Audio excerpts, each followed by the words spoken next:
going along fine, and then suddenly a noise started happening. Anchored in the channel. Oh, I'm just trying not to, I was gonna say cry.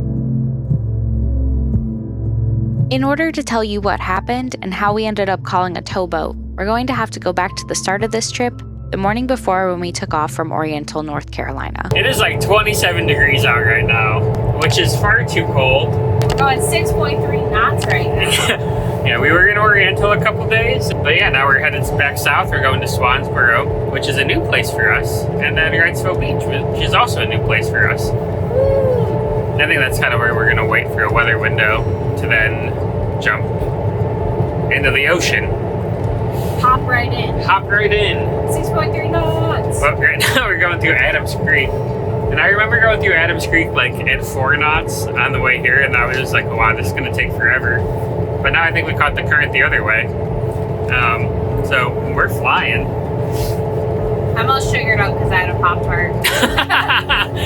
I haven't had anything yet, so I was still sleeping. It's also so cold. It's so cold. I'm in a hibernative state. In a hibernated state. Are you over here? Yeah.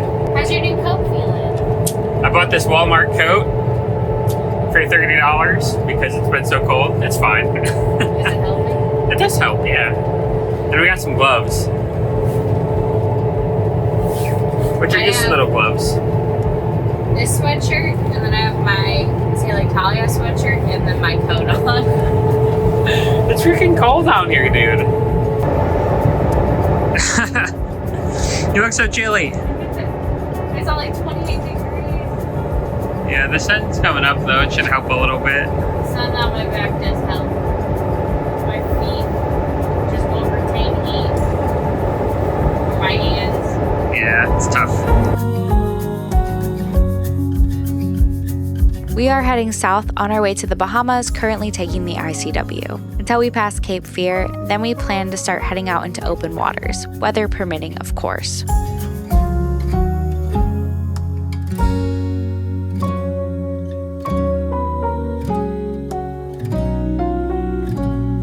It's freaking freezing out here, Mr. Bibblesworth. Sun feels good on my face. Yeah, it's cold though. I can't imagine like the people who do like Arctic sailing and stuff. That is not for me. You just need clothes, I guess. We just don't have the right clothes. I think there's like a German saying where it's like there's no bad weather, it's just bad clothing. I don't know. I still don't think it'd be for me. I mean, I'm a tropic sailor, I think. I don't want to be too hot. Look at this guy. Gonna wake the out of us. I feel like you can tell when a powerboater is also a sailor, or there's a sailor on the boat. Because they will slow down to pass you, which a lot of them just don't, and they just wake the out of you. Just always there.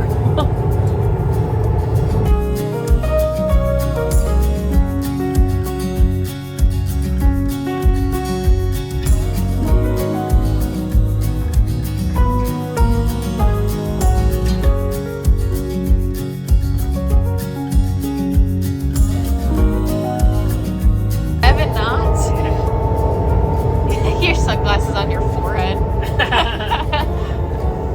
Did it look cool? Yeah.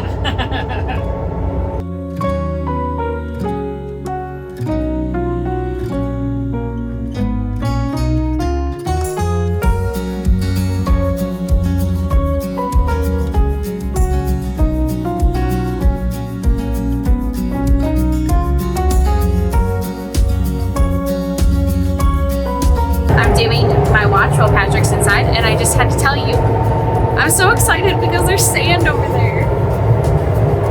I haven't seen sand in a minute. It's always just muck, so woo, we're getting south. I'm so excited for sand.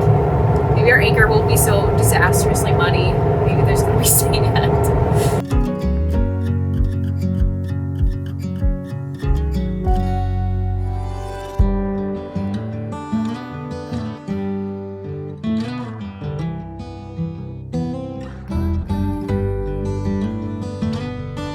We had a great first day of this trip and anchored up in Swansboro for the night, ready to take off again first thing in the morning.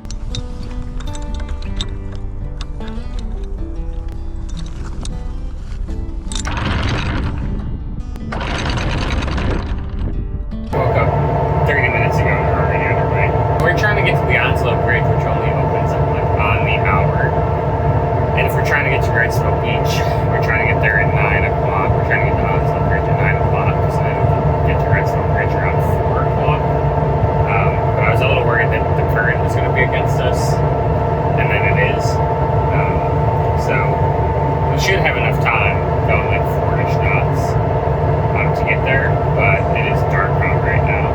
We're just kind of like going by the chart. Today we are motoring to Wrightsville Beach, where we plan to wait for a good weather window to either hop out to Charleston or St. Augustine, depending on the conditions.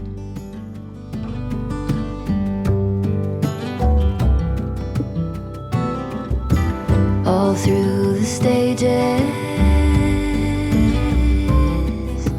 both becoming seen into.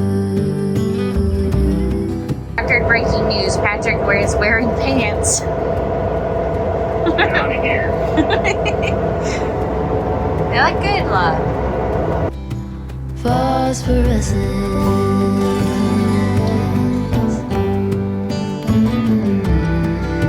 So I called the bridge and we are just a little bit behind schedule, but I think he's going to try to keep it open for us. He said just keep coming as fast as we can. So we are cooking our next 0.5 miles, and we'll see if we can make it happen. This is the 8 o'clock, not the 9 o'clock. It's the 8 o'clock, yeah. This day started out like most of our days have lately, a very early and cold morning motoring along the intercoastal waterway. It looks like they're holding it open for us, even though we were a couple minutes behind, which is so kind of them to not make us wait an hour spinning around, but I am sorry to the couple of cars who had to wait for us to get through this. Going full speed ahead.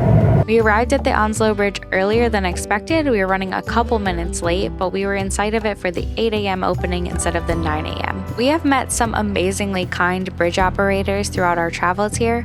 Obviously, there is only so much they can do, but it really means the world when they hold it open a couple minutes so that we can get through. I'm sure they also don't want folks spinning in circles for an hour next to the bridges either. That's Long Beach Bridge. This is San Jose. Thank you so much for coming over. You're going to get there today. Our poor engine. She's okay. She sounds a little happier now. Yeah. Baby, you did it. You made the 8 o'clock. Jesus. It's so close. I've never been so stressed out going through a bridge in my life. I know. We cruised along for another few hours with no issues before suddenly hearing this thumping sound. I don't know. It's something. There's something wrapped around it. Okay, well that's good. Going along fine, and then suddenly a noise started happening, so you're like, maybe something got wrapped around our prop, but it looks fine. Well, we've just been moving along this channel, and now it sounds like there's something bumping up against the bottom of our boat.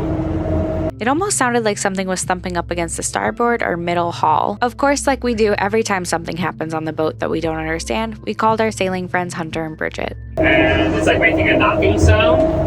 And I looked at the engine, and the engine seems to be okay. And I looked at the drive leg, and the drive leg seems to be okay. But I don't know what's causing this like knocking sound.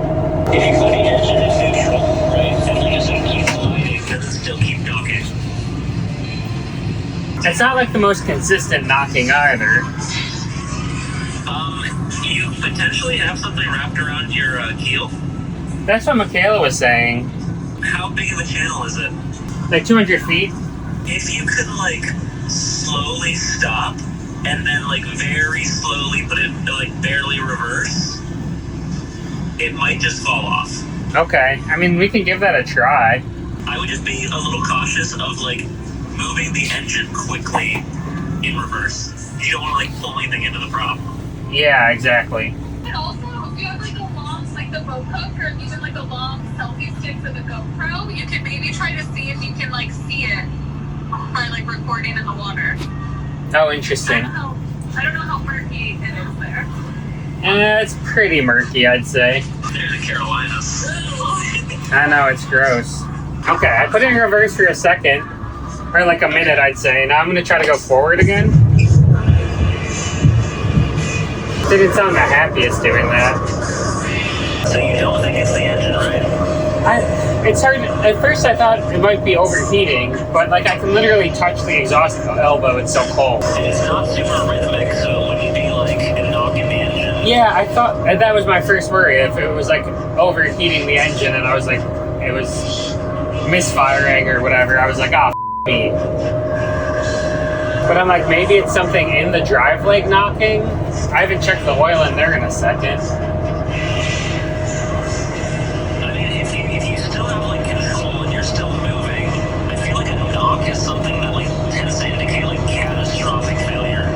something can't knock for that long, right? It would just get fucked up so fast because of the amount of force. There's not an anchorage. We're just in like this worst spot of this channel, you know?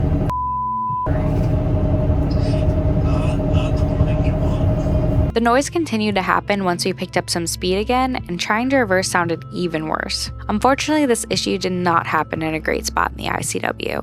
Normally we would pull off to the side to anchor or find an anchorage close by to figure out what was going on, but the closest anchorage was still hours away and the sides of the channel were only 1 to 2 feet deep. Obviously you're not supposed to anchor in the channel, but with our skill level currently we didn't have any other option. Cody, drop it!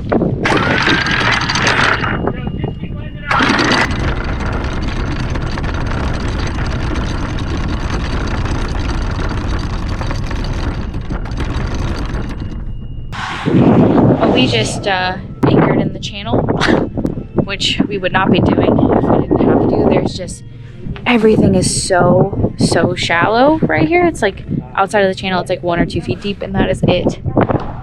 Thankfully it's not very busy out, but I don't know, we just don't know what's going on. Thankfully it was not busy out at all, and it was broad daylight, so we were very easy to see. So we don't think anything is going on with the engine, because when we put it like in neutral but then give it gas, like the thumping's not happening and we don't see it rocking at all, which is good. That's good news. It does not seem like it's the engine. I'm not sure it's not the drive leg, although we've lifted it up, there's nothing wrapped on it. So, and the rudders are turning, they seem normal. So we're just thinking maybe something's wrapped around the keel and it's thumping when we get fast. Otherwise something's going on with the drive leg. So we're gonna go around, we're gonna see if we can get something off the keel, if there's something there. And if that doesn't happen and then the noise is still going on, I think we're gonna have to call a towboat, which is not part of our plans right now. So, I'm just trying not to, I was gonna say cry, I guess a little bit. It's kind of scary.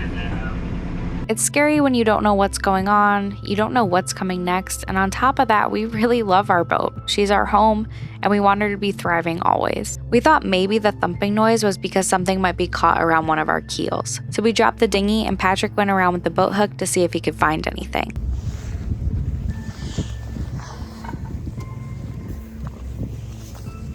I'm just gonna need to like trace the bottom of our boat. We didn't see anything wrapped around the keel that we could find. We picked back up the anchor and tried to go again, and it sounded even worse. So we just dropped the anchor in the channel for a second time. I think we're gonna call a towboat. I'll be honest, we tried our best to pick up the camera and film, but it was really hard when both of us felt so lost as to what was happening. Obviously, loud, inconsistent thudding sounds are not comforting to suddenly hear coming from your boat. None of the places that haul out are currently answering because it's Saturday. So, and I don't for sure know that we need to be hauled out, but if it's something with the drive leg, it just makes sense to get hauled out and then we can take it off and look at it. I'm feeling overwhelmed. This was not the day I was expecting to have. I thought we were just gonna get to Wrightsville Beach and anchor up, and we were actually thinking about going to get pizza with our friends, Marie and Alexi, sorry. I don't know, it's just not what we were expecting to happen today. It's a sailboat. You said you are anchored right now. Yep, Do you have a working VHF radio on board? I do. And how many people are on board? 2. All right, taking a deep breath. We're getting towed. Not just yet, he's not here yet, but we're waiting to get towed. We called a lot of marinas. None of the yards in the area were open on the weekends, so the best we could do was get put on a dock. After talking it out with the towboat driver and getting approval, we ended up deciding to go to the anchorage we planned to anchor in originally. At least until we could figure out what was going on and what our plan was. Docks can be so expensive and we didn't want to get stuck on one. Okay, anchor's up. Alright, if you just keep your rudder straight behind me. Okay. And when we go through the bridges, just be by the wheel, just in case we need to kind of... Yeah, sure thing. Thanks, man. We're making such a wake right now. Yeah, just because we're getting dragged through it. We're getting towed. Yeah, not my favorite, but here we are. We're just going to the anchorage in Wrightsville Beach. So maybe our buddy Alexi can help us. New friend of the channel, Alexi. Because yeah, I don't know. I don't know if it's the sail drive leg or what. Apparently there's not a lot of yards around here that actually haul people out. Yeah, bad luck on that one. Yeah. We're just kind of in a dead zone. Yeah. We'll just hip tie the dinghy, go down the channel to the Cape Fear Inlet, and we'll just sail to somewhere where we can get hauled down. On the bright side, we are still somehow going to make it to Wrightsville Beach around sunset, which is what we originally planned to do. So I'm pretty bummed. I'm just trying to figure out like what we're actually gonna do once we get there. I mean, of course we're gonna anchor, and then we gotta kind of figure out like, okay, is something actually wrong, or was something caught on the bottom of the keel and now it isn't? Like, it sounds fine now and we're still going like 6-7 knots. I'm being towed, of course. So it's gonna be like, can we figure out if it's the sail drive leg, because the motor seems like it's running pretty well, and then if it is the sail drive leg, how in the world do we go about fixing that when for the most part you have to take it off, and if we have to take it off, it's pretty tricky to do if you're not hauled down. Honestly, getting towed was kind of relaxing after such a panic-filled day. And because towboats are emergency vehicles, the bridges have to open for them. So we didn't have to worry about making the bridges on the hour, which was kind of cool. This is the second time we've been towed in the States, and the membership has been so worth it. Also, the couple of towboat captains we've met have been so incredibly nice and helpful. We've never seen our boat go this fast. We got there so much faster than we would have by ourselves, even after being anchored in the channel for a couple hours. In a way, it's kind of relaxing to be towed because we don't have to focus on where we're going or anything. We're just going.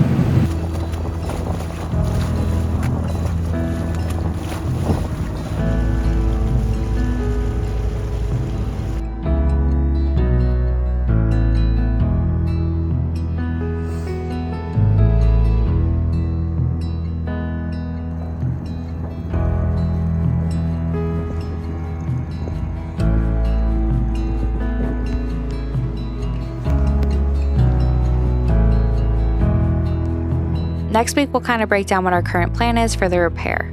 But spoiler alert, Patrick checked the oil in the drive leg and it is very gray and probably something we should have checked on sooner, so we're gonna start there.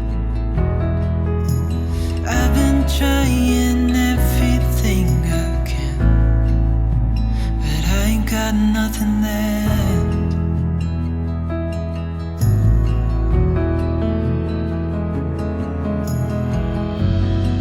And I know there's so much more to this life,